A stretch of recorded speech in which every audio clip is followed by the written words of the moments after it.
গণভোট অধ্যাদেশ বাতিলের মাধ্যমে সরকার জনরায় প্রত্যাখ্যান করেছে বলে অভিযোগ করেছেন এনসিপি মুখপাত্র আসিফ মাহমুদ সজীব ভুঁইয়া। এ বিষয়ে অন্তর্বর্তী সরকারের উপদেষ্টাদেরও সরব হওয়ার আহ্বান জানান তিনি। রাতে বাংলা মোটর কার্যালয়ে ডাকা জরুরি সংবাদ সম্মেলনে গণভোটের রায় না মানলে সরকার অবৈধ হয়ে যাবে বলেও দাবি করেন তিনি। জানান অবিলম্বে অধ্যাদেশটি বিল হিসেবে সংসদে উত্থাপনের আহ্বান।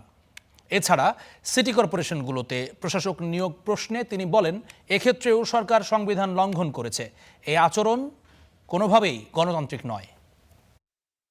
প্রশাসক নিয়োগের ক্ষেত্রে তারা সংবিধান লঙ্ঘন করলেন এবং সংবিধানে লেখা আছে যে স্থানীয় সরকার প্রতিষ্ঠানগুলো জনপ্রতিনিধিদের দ্বারা পরিচালিত করতে হবে এবং জনপ্রতিনিধি মানে হচ্ছে জনগণের ভোটে নির্বাচিত প্রতিনিধি, কিন্তু সেখানে তারা প্রশাসক নিয়োগ দিচ্ছেন এবং পূর্ববর্তী সময়ে যে অধ্যাদেশ করা হয়েছিল যেটার এখন আর কোনো প্রাসঙ্গিকতা নেই। তো এটা আমরা মনে করি বাংলাদেশের গণতন্ত্রের জন্য অত্যন্ত হুমকিস্বরূপ এবং এটা সুস্পষ্ট সংবিধানের লঙ্ঘন এবং এই আইনটা যে কোনো সময় কোর্টে চ্যালেঞ্জ করলে এটা খুবই দুর্বল একটা জায়গা আছে। এটা সংবিধানের সাথে সাংঘর্ষিক বলে এটা বাতিল হওয়ার একটা সম্ভাবনা আছে।